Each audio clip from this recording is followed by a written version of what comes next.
Capítulo 16. Confidências.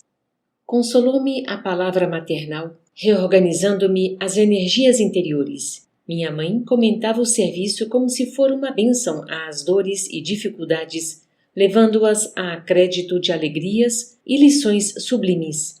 Inesperado e inexprimível contentamento banhava-me o espírito. Aqueles conceitos alimentavam-me de estranho modo, sentia-me outro, mais alegre, animado e feliz. Oh, minha mãe! Exclamei comovido. Deve ser maravilhosa a esfera da sua habitação. Que sublimes contemplações espirituais! Que ventura! Ela esboçou um sorriso significativo e obtemperou. A esfera elevada, meu filho, requer sempre mais trabalho, maior abnegação. Não suponhas que tua mãe permaneça em visões beatíficas à distância dos deveres justos. Devo fazer-te sentir, no entanto, que minhas palavras não representam qualquer nota de tristeza na situação em que me encontro. É antes revelação de responsabilidade necessária. Desde que voltei da Terra, tenho trabalhado intensamente pela nossa renovação espiritual. Muitas entidades, desencarnando, permanecem agarradas ao lar terrestre a pretexto de muito amarem os que demoram no mundo carnal. Ensinaram-me aqui, todavia, que o verdadeiro amor, para transbordar em benefícios, precisa trabalhar sempre. Desde minha vinda, então, procuro esforçar-me por conquistar o direito de ajudar aqueles que tanto amamos. E meu pai? Perguntei. Onde está? Por que não veio com a senhora? Minha mãe estampou singular expressão no rosto e respondeu. Ah, teu pai. Há 12 anos que está numa zona de trevas compactas no umbral. Na terra, sempre nos parecera fiel às tradições da família, arraigado ao cavalheirismo do alto comércio, a cujos quadros pertenceu até ao fim da existência, e ao fervor do culto externo em matéria religiosa. Mas, no fundo, era fraco e mantinha ligações clandestinas fora do nosso lar. 2 delas estavam mentalmente ligadas à vasta rede de entidades maléficas, e tão logo desencarnou o meu pobre Laerte, a passagem no umbral lhe foi muito amarga, porque as desventuradas criaturas, a quem fizera muitas promessas, aguardavam-no ansiosas, prendendo-o de novo nas teias da ilusão. A princípio, ele quis reagir, esforçando-se por encontrar-me, mas não pôde compreender que, após a morte do corpo físico, a alma se encontra tal qual vive intrinsecamente. Laerte, portanto, não percebeu minha presença espiritual, nem a assistência desvelada de outros amigos nossos. Tendo gasto muitos anos a fingir, viciara a visão espiritual, restringira o padrão vibratório, e o resultado foi achar-se tão só na companhia das relações que cultivara irrefletidamente pela mente e pelo coração. Os princípios da família e o amor ao nosso nome ocuparam algum tempo o seu espírito. De algum modo lutou, repelindo as tentações, mas caiu, afinal, novamente, enredado na sombra, por falta de perseverança no bom e reto pensamento. Muitíssimo impressionado, perguntei: não há, porém, meios de subtraí-lo a tais abjeções? Ah, meu filho, elucidou a palavra materna. Eu o visito frequentemente. Ele, porém, não me percebe. Seu potencial vibratório é ainda muito baixo. Tento atraí-lo ao bom caminho pela inspiração, mas apenas consigo arrancar-lhe algumas lágrimas de arrependimento de quando em quando, sem obter resoluções sérias.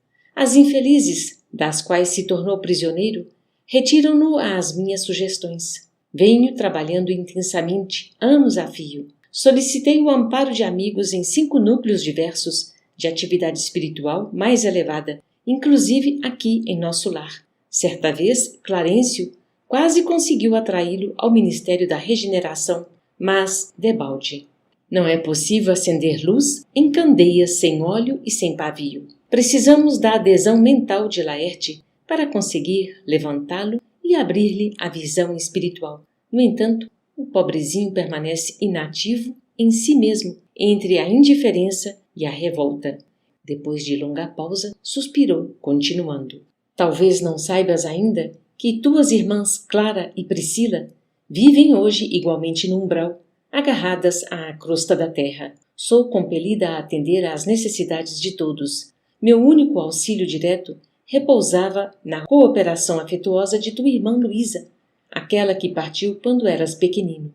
Luísa esperou-me aqui muitos anos. Foi meu braço forte nos trabalhos ásperos de amparo à família terrena. Ultimamente, contudo, depois de lutar corajosa a meu lado, em benefício de teu pai, de ti e das irmãs, tão grande é a perturbação dos nossos familiares ainda na terra, que voltou a semana passada, a fim de reencarnar entre eles um gesto heróico de sublime renúncia.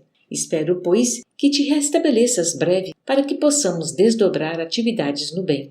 Assombravam-me as informações referentes a meu pai. Que espécie de lutas seriam as dele? Não parecia sincero praticamente dos preceitos religiosos?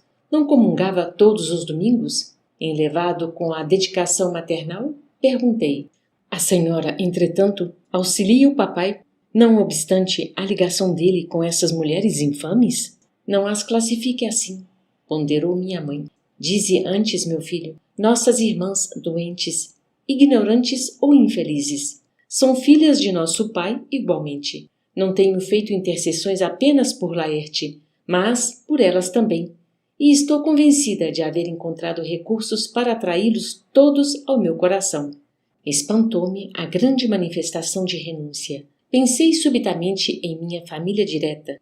Senti o velho apego à esposa e aos filhos queridos. Perante Clarencio e Lísias, deliberava sempre recalcar sentimentos e calar indagações.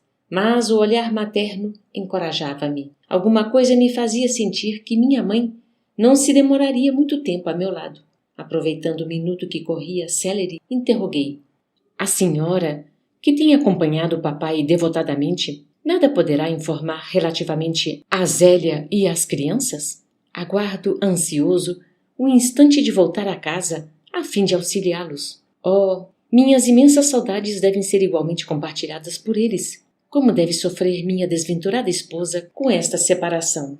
Minha mãe esboçou um sorriso triste e acrescentou. Tenho visitado meus netos periodicamente. Vão bem. E, depois de meditar alguns instantes, acentuou.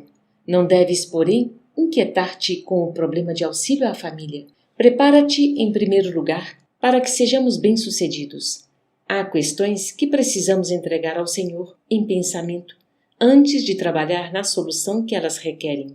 Quis insistir no assunto para colher pormenores, mas minha mãe não reincidiu nele, esquivando-se delicada. A palestra estendeu-se ainda longa, envolvendo-me em sublime conforto. Mais tarde, ela despediu-se. Curioso por saber como vivia até ali, pedi permissão para acompanhá-la. Afagou-me então, carinhosa, e disse: Não venhas, meu filho. Esperam-me com urgência no Ministério da Comunicação, onde serei munida de recursos fluídicos para a jornada de regresso nos gabinetes transformatórios. Além disso, preciso ainda avistar-me com o ministro Célio para agradecer a oportunidade desta visita. E, deixando-me na alma duradoura impressão de felicidade, beijou-me e partiu.